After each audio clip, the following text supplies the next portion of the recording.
Okay, so we're going to integrate sine x to the power of 7 with respect to x. So we need to break this sine to the power of 7 apart. So let's work out what we can do here. So sine to the 7 of x equals, so working on the principle that we're going to look for sine squared of x and then maybe do a famous trig sub inside there, trig identity. Let's do that. Let's plug it in. Sine squared of x cubed. So we've got 2 cubed gives us 6. Now one more sine of x. Okay, now we can plug this in for this in here, see what we got.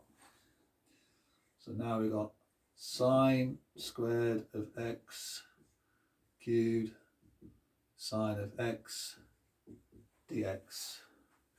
Okay, so now these are the same value. So now sine squared of x, if we do a u sub there, we'll end up with a cosine, can't cancel out that. But if we get a cosine in here, we can do a cancellation with the sine x when we do a u sub.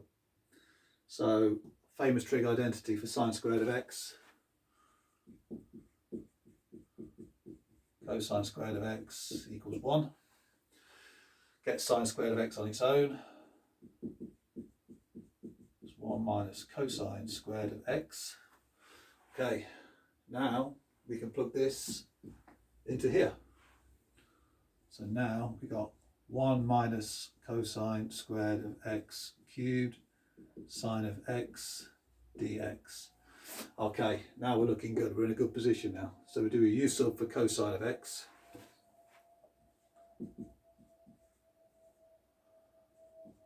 du equals negative sine of x dx. So therefore dx equals du over negative sine of x. Don't forget the negative when we're doing the integration here. So let's plug this all in now. So now let's go into the u world.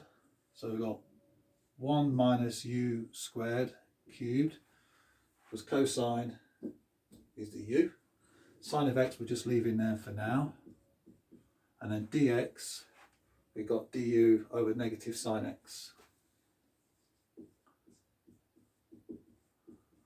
Okay, so sine of x cancel out.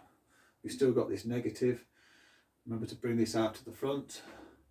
And we're all completely in the u world now. So let's just rewrite this out a little bit more neater. 1 minus u squared cubed du, and then this minus we'll just put here. So now we need to do 1 minus u squared cubed and FOIL that out. So let's just work here,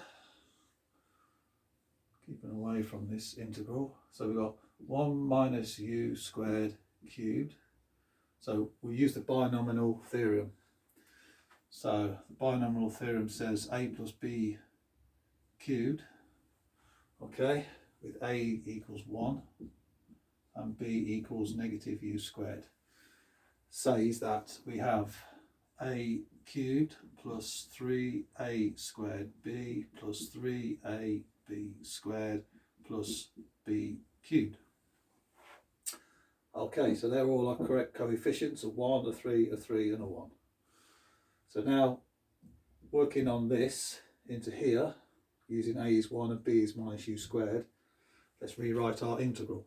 So we have negative integral 1 minus u squared, so a cubed, that's just 1, plus 3a squared b.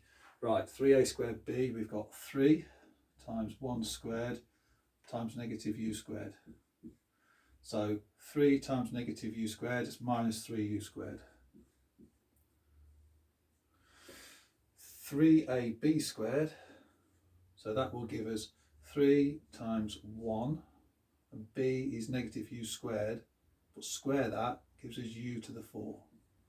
So that's a positive, so that gives us 3u to the 4.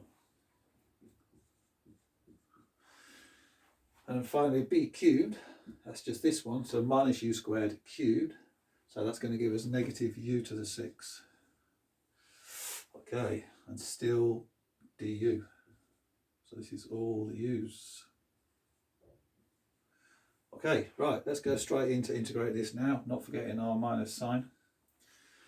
All with respect to u.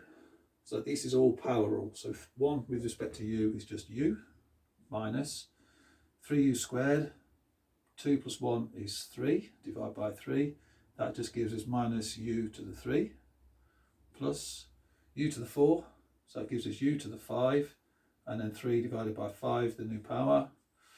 3/5. U to the minus u to the 6. So that's u to the 7 and divide by the 7. So minus 1 over 7, u to the 7. Okay, right, let's do this all in one go now. Let's go back into the x world. So u is cosine of x, and plug in this minus sign into all these. So negative u will be negative cosine x. Negative negative is plus u cubed cosine cubed of x. Minus and positive, that gives us a negative. 3/5, coefficient doesn't change. U to the 5, cosine to the 5 of x. Negative negative gives us positive. Again, coefficient stays. U to the 7, cosine x to the 7. And plus c. Don't forget that.